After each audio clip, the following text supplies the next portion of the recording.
I found that nothing in life is worthwhile unless you take risks. Nothing.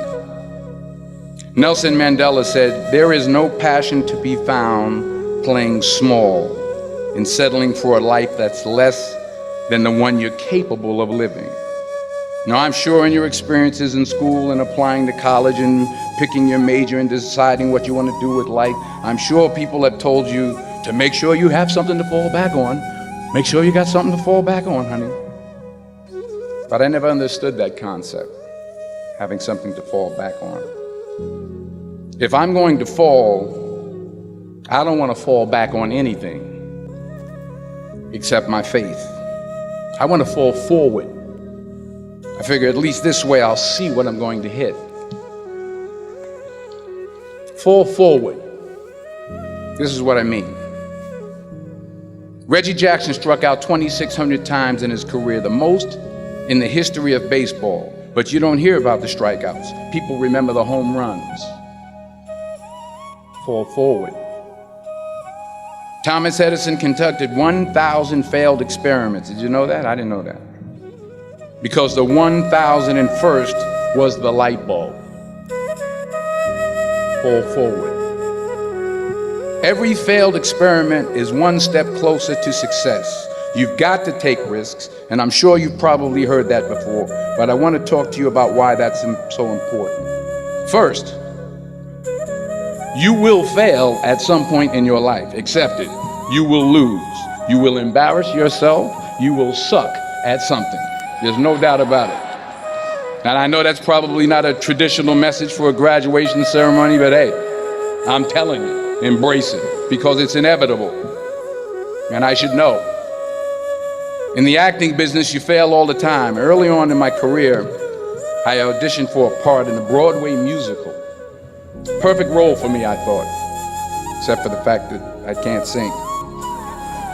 So I'm in the wings, I'm about to go on stage, but the guy in front of me, he's singing like Pavarotti. He's just, and he's just going on and on and on, and I'm just shrinking, I'm getting smaller and smaller. So they say, "Oh, thank you very much, and you'll be hearing from us." So I come out with my little sheet music, and it was Just My Imagination by the Temptations. That's what I came up with.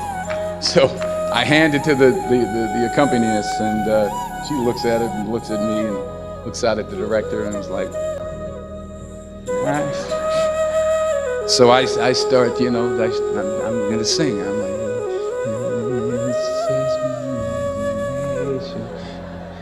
once again, coming away with me. And I'm not saying anything, so I'm thinking I'm getting better. So I just start getting into it.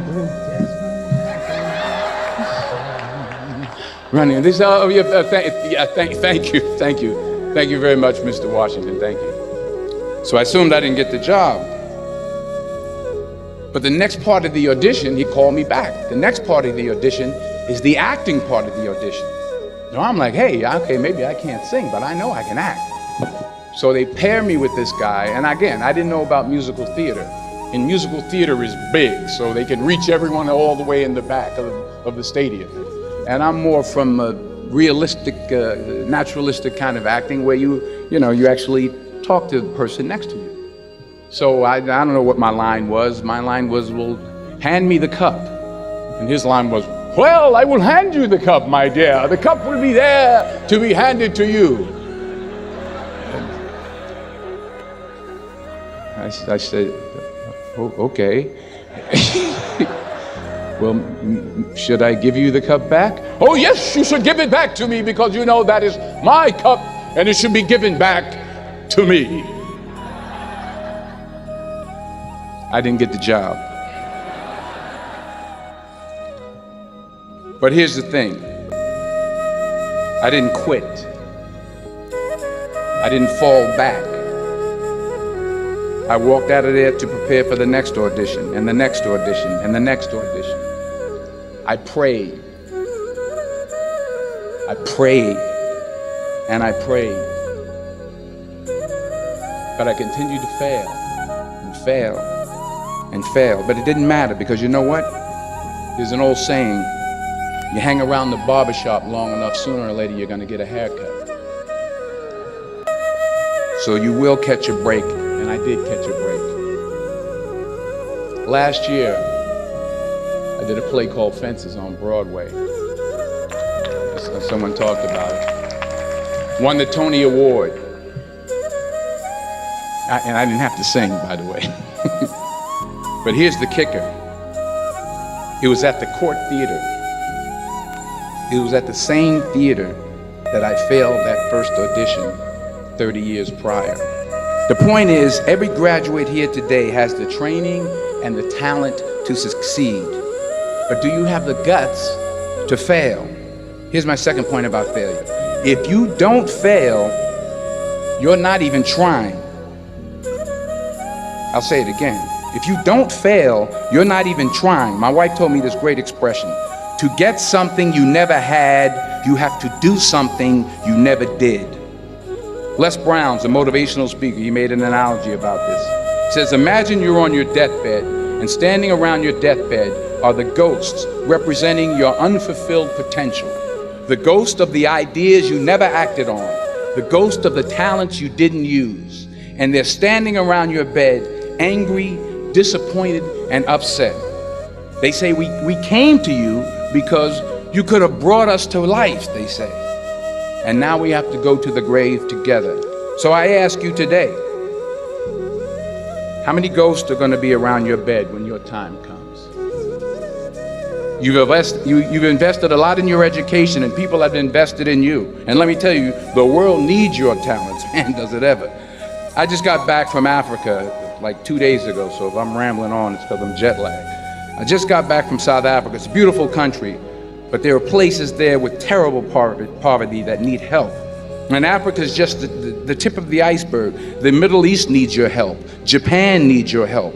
Alabama needs your help. Tennessee needs your help. Louisiana needs your help. Philadelphia needs your help. The world needs a lot, and we need it from you. We really do. We need it from you young people. I mean, I'm not speaking for the rest of us up here, but I know I'm getting a little grayer. We need it from you, the young people. So you got to get out there. You got to give it everything you got, whether it's your time, your talent, your prayers, or your treasures. Because remember this, you will never see a U-Haul behind a hearse. You will never see a U-Haul behind a hearse. You can't take it with you. The Egyptians tried it, and all they got was robbed.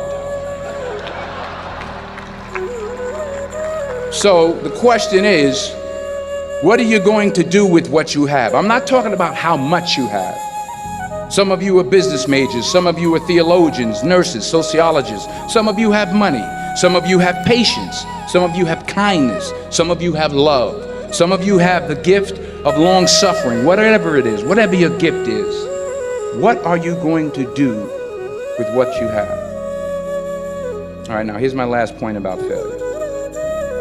Sometimes it's the best way to figure out where you're going.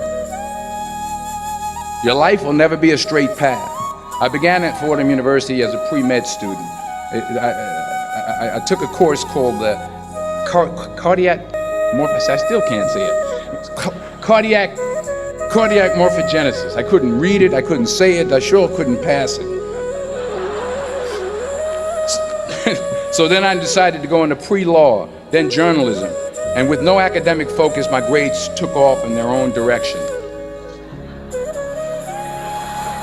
Yeah, down. I was a 1.8 GPA one semester, and the university very politely suggested that it might be better to take some time off. I was 20 years old, I was at my lowest point. And then one day, and I remember the exact day, March 27th, 1975, I was helping my mother in her beauty shop. My mother owned a beauty shop up in Mount Vernon. And there was this older woman who was considered one of the elders in the town. And I didn't know her personally, but I was looking in the mirror, and every time I looked at the mirror, I could see her behind me, and she was staring at me. She just kept looking at me. Every time I looked at her, she kept giving me these strange looks. So she finally took the dryer off her head and said She said something I'll never forget. First of all, she said, somebody give me a piece of paper. Give me a piece of paper. She said, young boy, I have a prophecy, a spiritual prophecy. She said, you are going to travel the world and speak to millions of people. Now, mind you, I'm 20 years old. I'm flunked out of school. In fact, like a wise ass, I'm thinking to myself, maybe she's got something in that crystal ball about me getting back into school next fall.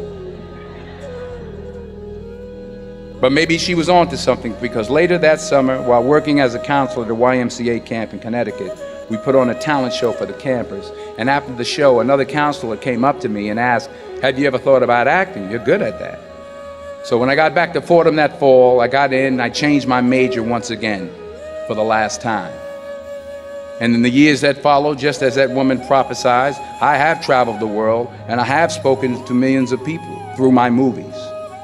Millions who up till this day couldn't see me, who up till this day I couldn't see while I was talking to them, and they couldn't see me, they could only see the movie. They couldn't see the real me. But I see you today, and I'm encouraged by what I see. And I'm strengthened by what I see. And I love what I see.